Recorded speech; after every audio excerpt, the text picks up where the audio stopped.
Hi, எல்லோரும் எப்படி இருக்கீங்க? நான் ரொம்ப நாளாக லஞ்ச் வீடியோக்குள்ளே வரல. என்ன ரீசன் கேட்டிங்கன்னா, எனக்கு உடம்பு சரியில்லை. என்ன உடம்புக்குன்னு பார்த்தா எனக்கு வந்து கொலஸ்ட்ரால் இருக்குதுன்னு சொன்னாங்க. கொலஸ்ட்ரால்னா ஒரு நார்மலாக 300 400 அப்படிலாம் சொல்ல 1332ன்னு சொன்னாங்க. அது அங்கே இருந்த டெஸ்ட் எடுத்தவங்களாலே ஜீர்ணிக்க முடியல. என்ன இவ்வளோ இருக்குது, இவ்வளோ இருந்தால் ஒருத்தவங்க உயிரோட இருக்க முடியாது அப்படின்னு சொன்னாங்க. அதுக்கப்புறம் நாங்கள் வந்து இந்த ரிப்போர்ட் தப்பாக இருக்குது, வேறு எடுன்னு சொன்னாங்க. சங்கவி முருகதாஸ் அப்படின்ற டாக்டரை போய் பார்த்து அங்கே கொலஸ்ட்ரால் டெஸ்ட் எடுத்தோம். ஃபஸ்ட்டு டெஸ்ட்டில் பாருங்கள் 873 காமிக்குது. 1 மந்த் மாத்திரை எழுதி கொடுத்தாங்க. அந்த மாத்திரையை நான் ரெகுலராக எடுத்துக்கிட்டேன். 2 நாளாக மாத்திரை இல்லை எனக்கு. சரி இருக்கட்டும் வாங்கிக்கலாம் அப்படின்னு கொஞ்சம் அலட்சியமாக இருந்தேன். 2 நாளாக நைட்டில் தூங்க முடியல, மூச்சு விட முடியல, நெஞ்சு வலி. என்னை 1 கிலோமீட்டர் வாக் பண்ண சொல்லியிருந்தாங்க. அதேமாதிரி நான் வாக்கிங் போயிட்டு இருந்தேன். இன்றைக்கி வெள்ளிக்கிழமை பெரம்பலூர்லேருந்து அந்த காலேஜ் பேர் என்ன தமிழன்? பெரம்பலூரில் அந்த காலேஜ் பேர் என்ன? தனலட்சுமி சீனிவாசன்லேருந்து வெள்ளிக்கிழமை அந்த ஹாஸ்பிட்டலுக்கு டாக்டர் வராங்க.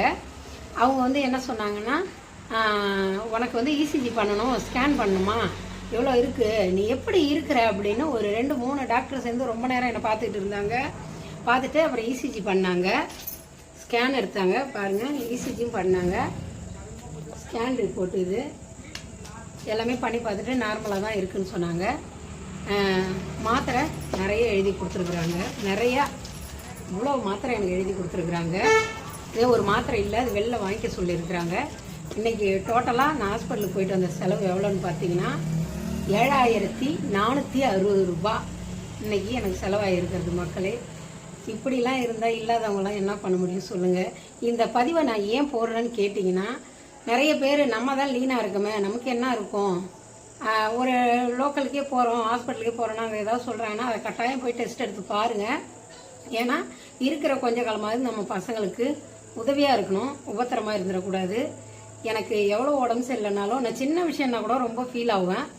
இப்போ எங்கள் அம்மா போனதுலேருந்து எங்கள் ஃபேமிலி எல்லாரையும் பார்த்துக்கிற நிலைமைக்கு நான் தள்ளப்பட்டுட்டேன். அதனால் இப்போ எந்த ஒரு விஷயமா இருந்தாலும் நான் கொஞ்சம் இதை நம்ம ஏற்றுக்கிட்டு தான் ஆகணுன்ற மனப்பக்குவத்துக்கு வந்துட்டேன். இதை நான் ஏன் சொல்கிறேன்னா, என் ஃபேமிலியை நான் பார்த்துக்கிற நிலமையில் இருக்கிறேன். அதனால் சிங்கிள் மதராக இருந்து நான் என் பசங்களெல்லாம் வளர்க்குற நிலைமைக்கு வந்துட்டேன். அதனால் எனக்கு ஜீர்ணிக்க முடியல தான், இருந்தாலும் இதான் ஏற்றுக்கிட்டு வாழ கற்றுக்கணும். யாராக இருந்தாலும் உடம்பை நல்லா பார்த்து வச்சுக்கிங்க, ரொம்ப கேர்லெஸ்ஸாக இருக்காதீங்க. இனிமேல் என்னோடய லஞ்ச் வீடியோலாம் வரும். என் சேனலுக்கு ஆதரவு கொடுங்க. அவ்வளோதான் என்னால் சொல்ல முடியும். இப்போ எல்லோரும் இந்த வீடியோவை ஷேர் பண்ணுங்கள் எல்லாருக்கும். நெக்ஸ்ட் வீடியோவில் பார்க்கலாம். பாய்.